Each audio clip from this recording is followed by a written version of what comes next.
ছেলেটার মাথা খেয়ে ফেলছে, একেবারে মাথা খেয়ে ফেলছে ছেলেটা। একে তো ইহাদা তার কোনো বুদ্ধি নেই মাথায়, তার উপরে একেবারে এসে মাথাটাকে একেবারে খেয়ে ফেলে দিল। এসব কথা এখন থাক মা। ওই চোখ রাঙাচ্ছিস কাকে? চোখ রাঙাচ্ছিস কাকে? হ্যাঁ, এসব চোখ রাঙানি না, অন্যখানে গিয়ে দেখিও। আমাকে চোখ রাঙিও নে। তোমার ওই চোখ রাঙানির ধারও আমি ধারি নে, জেনে রেখো। লজ্জা করে তো? হ্যাঁ, সারাদিন বাড়িতে পড়ে থাকিস কেন রে তুই? হ্যাঁ, কে আসতে পারি? কি যাই তোর এই বাড়িতে? হ্যাঁ, সারাদিন বসে বসে আমার ভাই তার মাথা কাটছে, লজ্জা শরম কিছু নেই।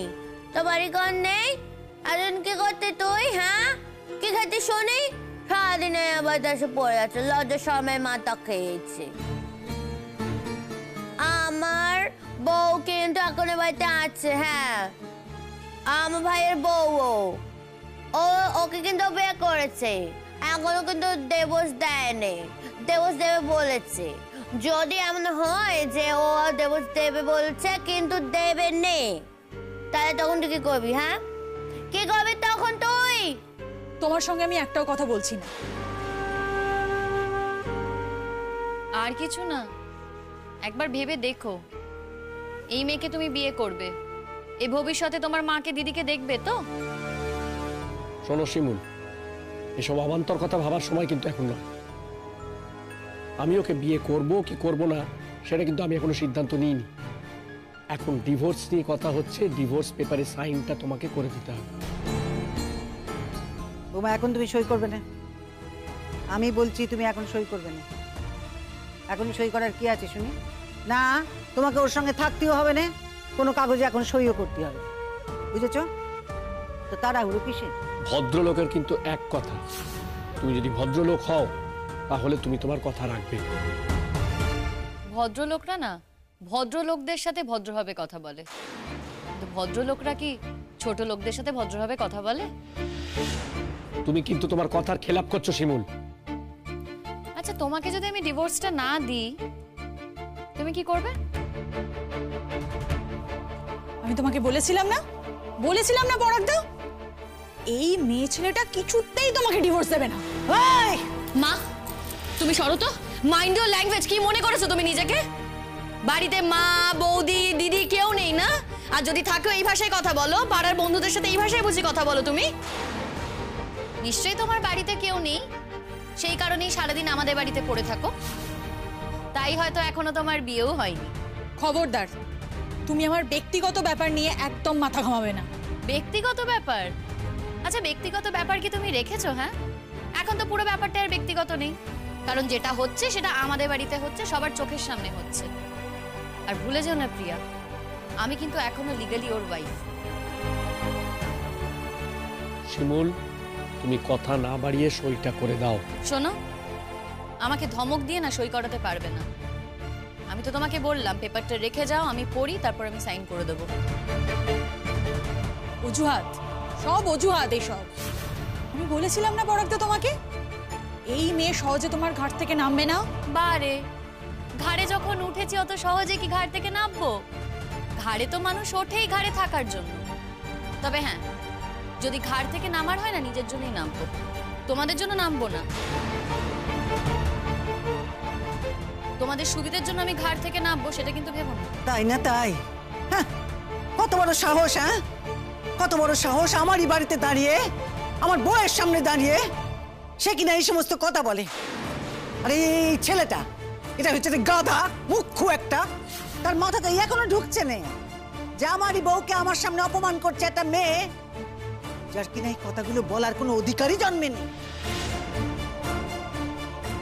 মা, ও তো কোনোদিনও আমাকে বউয়ের সম্মানই দেয়নি, বউ হিসেবে মনেই করেনি। কি ভেবেছে বলো তো? একটা মেয়েকে নিয়ে এসেছি ফোকটে, বিয়ে করে ওকে শুধু ভোগ করব।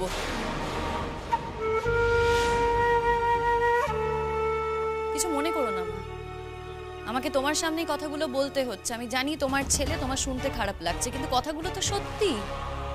ও মেয়েদেরকে এই চোখেই দেখে মা, আর আমি তোমাকে বলছি ও প্রিয়াকেও এই চোখেই দেখবে। যদিও বা প্রিয়ার হয়তো তাতে কিছু যায় আসে না, এতে খুশিই হবে, কিন্তু আমি এতে খুশি হতে পারিনি। তাই ওর সাথে আমি থাকবো না মা। আর আমি ওকে স্বামী হিসেবে মান্যই করি না। সেই স্বামী হিসেবে তুমি আমাকে মান্যতা দাওনি তো, কিন্তু আমার টাকাগুলোকে তুমি মান্যতা দিয়ে গেছো। তোমার থেকে টাকা নেব না? নেবো তো তোমার থেকে টাকা। যদি এমনি এমনি টাকা না দাও না, জোর করে তোমার কাছ থেকে টাকা নেব।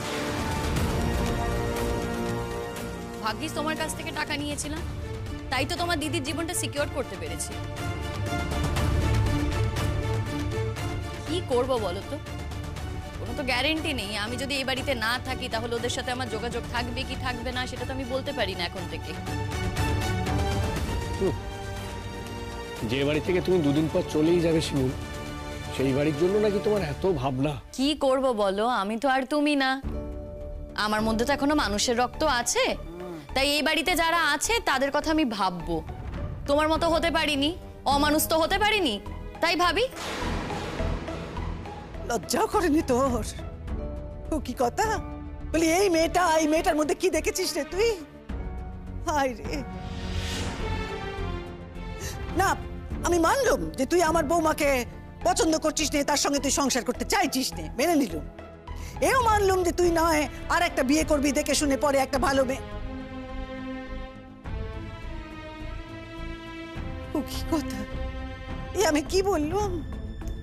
আর কোন ভালো মেয়ে আছে যে তোর সঙ্গে এসে থাকতে চাইবে, তোর সঙ্গে সংসার করতে চাইবে? হ্যাঁ,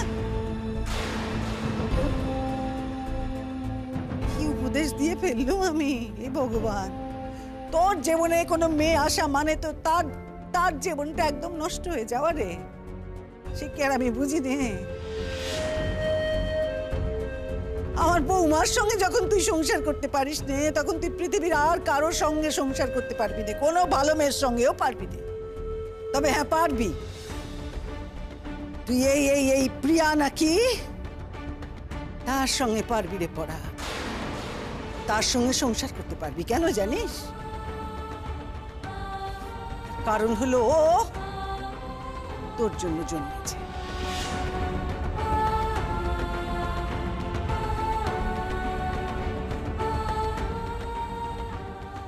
বলে নিন, এখন যত পারেন বলে নিন। এরপর তো আর বলার সুযোগ পাবেন না।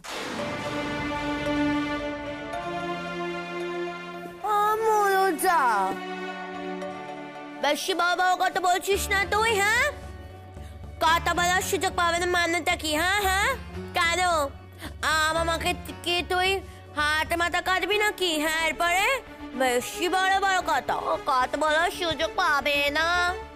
কেন রে, পাবে না কেন? হ্যাঁ, দেবো নাকি? দেবো নাকি আবার চুলের মধ্যে ধরে এরকম করে দেবো?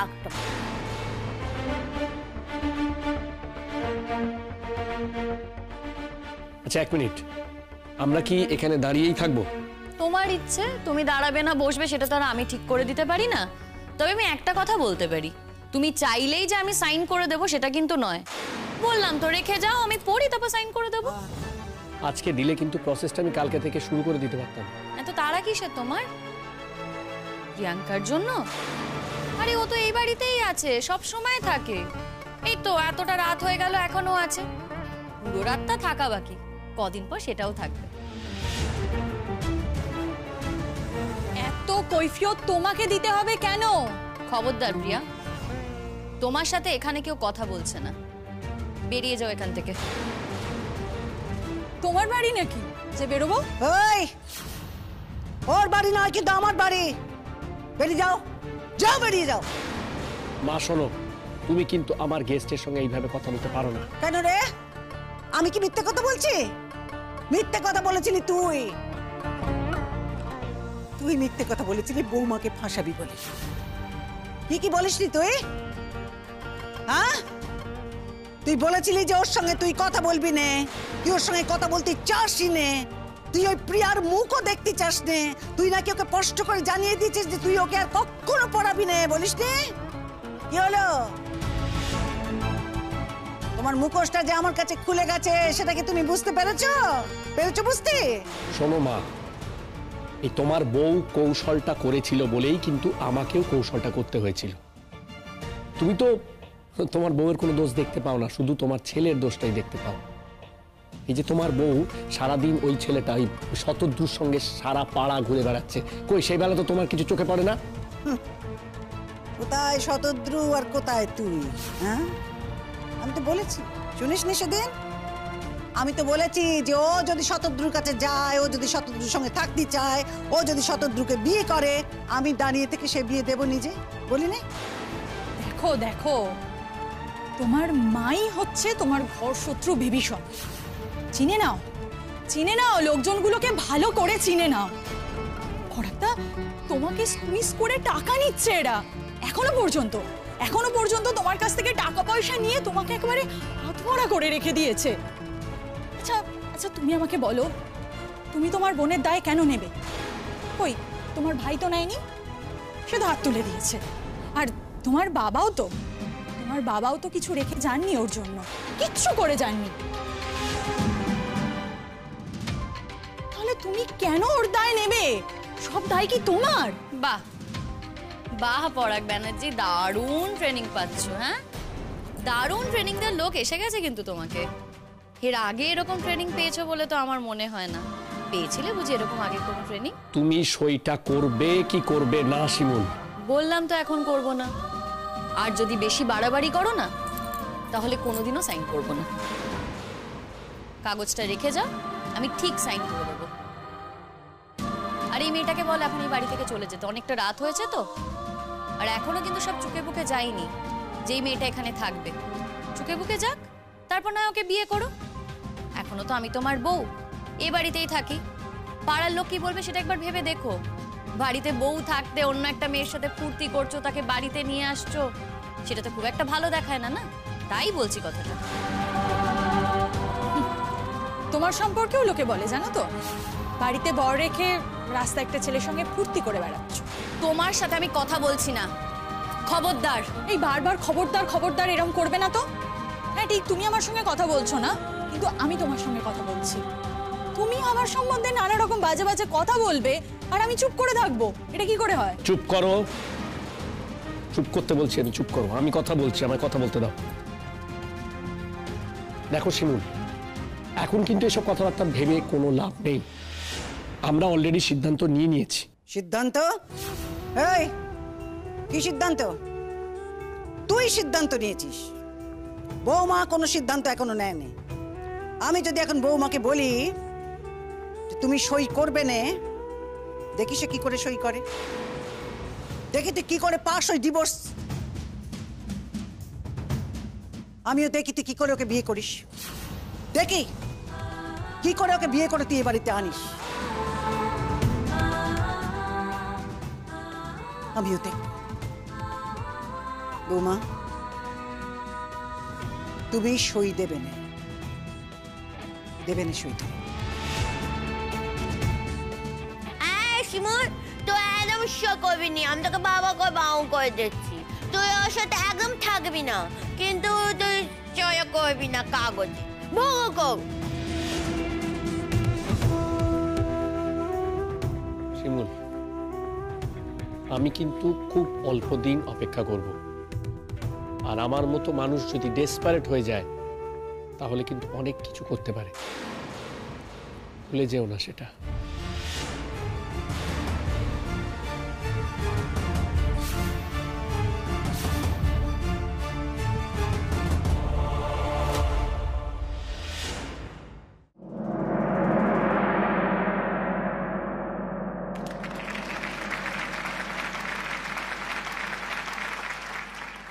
আজ এই শহরে এক রূপকথার সন্ধে নেমে এসেছে।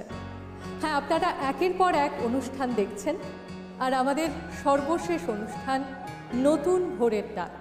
এই অনুষ্ঠানটি পরিবেশন করবেন মনের কথা নামক একটি ব্যান্ড, এবং এই ব্যান্ডটি মহিলা পরিচালিত এবং সকলেই মহিলারা মিলেই এই ব্যান্ডটি তৈরি করেছে। এরা নাচে গানে কথায় আমাদের নতুন ভোরের ডাক দিয়ে যাবেন। আশা করি আপনারা সকলেই এই অনুষ্ঠান খুব উপভোগ করবেন। মা, আমি ভাবছিলাম একবার গ্রিন রুমে গিয়ে শিমুলের সঙ্গে দেখা করে আসি, কিন্তু এখন ভাবছি যাবো না। আসলে শোয়ের আগে ওর সঙ্গে দেখা করলে মনটা চঞ্চল হয়ে যাবে, তার থেকে বরং শোয়ের পরে গিয়ে আমরা একসাথে গিয়ে ওর সাথে দেখা করে আসবো। আমাদের এখানে ওর প্রোগ্রামটা দেখতে এসেছে, ও তো জানতেই পারল না। অবশ্য এমনিতে তো যোগাযোগই রাখে না। দেখো, কলকাতা এলো, বাড়ির এত কাছে, তাও একবারও বাড়িতে গেল না। মা ও কি করে বাড়িতে আসবে? ও তো এখানে প্রোগ্রাম করতে এসেছে, সব সঙ্গী সাথী সবার সাথে এখানে রয়েছে। এই প্রোগ্রাম ছেড়ে কেউ বাড়িতে আসবে আমাদের সাথে দেখা করতে? আসলে তোমার ননদ আমাদের উপর এতটাই রেগে আছে যে ও বাড়িতেই আসতে চায় না। মা, শিমুলের রাগ করাটা কি অস্বাভাবিক? মা, শিমুল নিজের লড়াই একা লড়েছে, আর আজকে মেয়েটা নিজের পায়ে দাঁড়িয়ে এত বড় প্রোগ্রাম করছে মা। আর আমি শিমুলকে যতটা চিনি, ও যতক্ষণ না নিজের পায়ে দাঁড়াবে ও তার আগে কিন্তু আমাদের বাড়িতে আসবে না। তোমার মেয়ের জেদ তো কম না। তো আমি কি করতাম? তুমি তো পুরোটাই জানো, আমার কি কিছু করার ছিল? ও হয়তো আমিও। আচ্ছা ঠিক আছে, তুমি এখন এসব কথা কেন বলছো বলো তো? আমরা এখানে এত সুন্দর একটা শিমুলের প্রোগ্রাম দেখতে এসেছি, মেয়েটাকে এত বড় জায়গায় দেখে আমাদের কত গর্ব হচ্ছে মা। আচ্ছা, এই শো এর পর আমরা গিয়ে কিন্তু শিমুলের সাথে দেখা করে আসবো গ্রিন রুমে, ঠিক আছে? অবশ্য স্টেজ থেকেও আমাদের দেখতে পাবে, তাই না? ঠিক বলেছো, স্টেজ থেকেও তো দেখতে পাবে। তুমি যখন শিমুলকে দেখতে পাবে এরকম করে হাত নাড়িয়ে দিও, আমিও হাত নাড়িয়ে দেবো। আয়োজনের জন্য আপনাদের কাছ থেকে 2 মিনিট সময় চেয়ে নেব, কারণ ওরা আমাদের থেকে 2 মিনিট সময় চেয়েছেন। দয়া করে আপনারা সেইটুকু সময় একটু ধৈর্য ধরে অপেক্ষা করুন।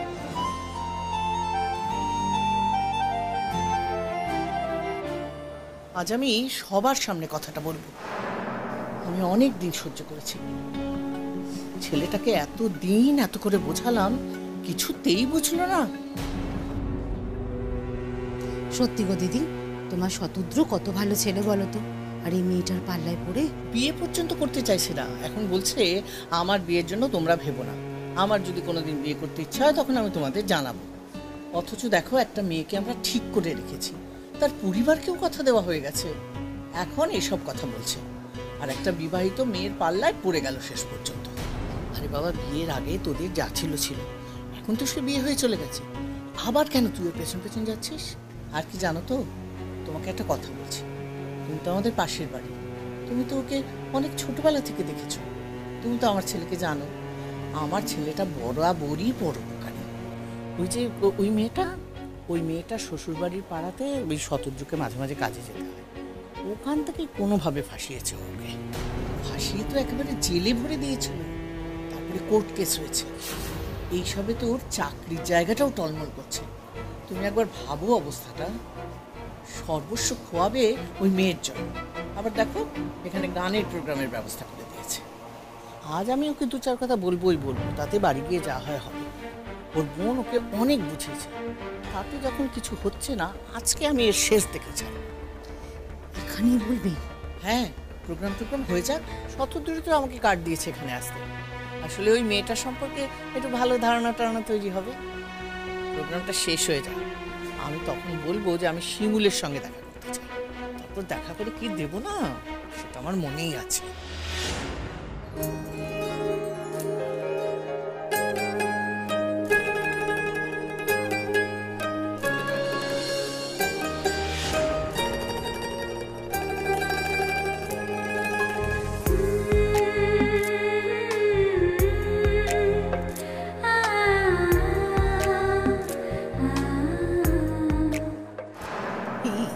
ওই মেয়েটা না, ওই যে মাঝখানে যে মেয়েটা, মাঝখানের মেয়েটাই।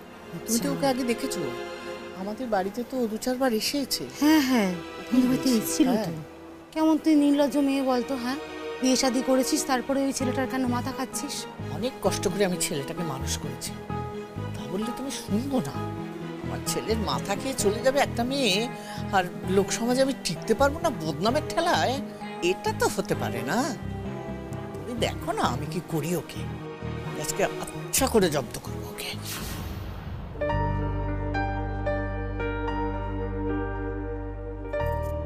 নমস্কার। আজ আপনাদের সকলের আশীর্বাদে আমরা এই মঞ্চে এসে দাঁড়াতে পেরেছি, তার জন্য সত্যিই আমরা সবাই আপনাদের কাছে কৃতজ্ঞ। আপনারা যারা অনেকক্ষণ ধরে ধৈর্য ধরে বসে আছেন আমাদের অনুষ্ঠান দেখবেন বলে, নাচ দেখবেন, গান শুনবেন বলে, তাদের সকলকে আমি আমার ভালোবাসা জানাই। তাদের সকলের কাছে আমি সত্যিই খুব কৃতজ্ঞ। কিন্তু আমাদের জন্য না বেশি সময় ধার্য করা হয়নি, আমরা মোটে 15 মিনিটই সময় পেয়েছি, আর এই 15 মিনিটে আমাদের পুরো অনুষ্ঠান দেখানো তো সম্ভব হবে না। তাই ছোট করে যতটা পারি আমরা আমাদের অনুষ্ঠান আপনাদের কাছে পরিবেশন করব। আর যদি এই 15 মিনিটে আমাদের অনুষ্ঠান আপনাদের ভালো লেগে থাকে তাহলে আমাদের জানাবেন। আমরা যদি সুযোগ পাই আবার আপনাদের সামনে এসে আমাদের গান শোনাবো, নাচ দেখাবো। সেই সুযোগের অপেক্ষায় আমরা কিন্তু থাকবো। নমস্কার।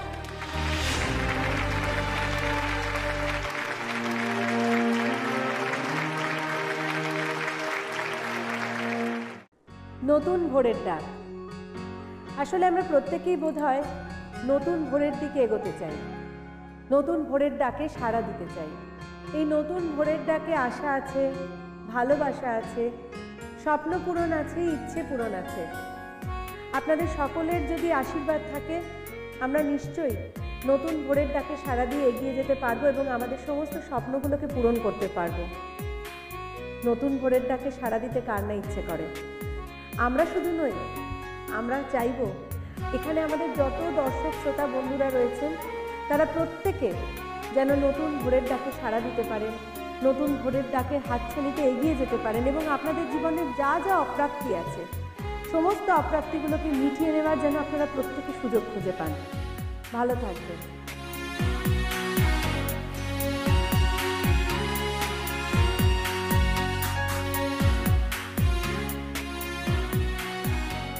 আমরা যখন জন্মাই তখন প্রথমে থাকি আমরা শিশু, তারপর মেয়ে।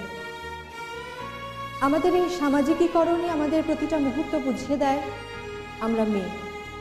আর এই মেয়ের জীবনে থাকে অনেক অপমান, লাঞ্ছনা, বঞ্চনা। এখানে উপস্থিত যারা মেয়ে তারা নিশ্চয়ই বুঝবেন। কিন্তু সবার প্রথমে আমরা মানুষ। আমাদেরও ইচ্ছে করে ফিনিক্স পাখির মতো সব কিছুকে উপেক্ষা করে সব প্রতিবন্ধকতাকে পেরিয়ে উড়ান দিতে। সেই স্বপ্নের শরিক হয়ে উঠতে আপনাদেরই সাহায্য আমাদের দরকার। আমরা আমাদের মনের কথা বলবো, আমাদের কষ্ট, আমাদের অপমান এই সব কিছু আপনাদের সঙ্গে ভাগ করে নেব। দয়া করে আমাদের আশীর্বাদ করবেন।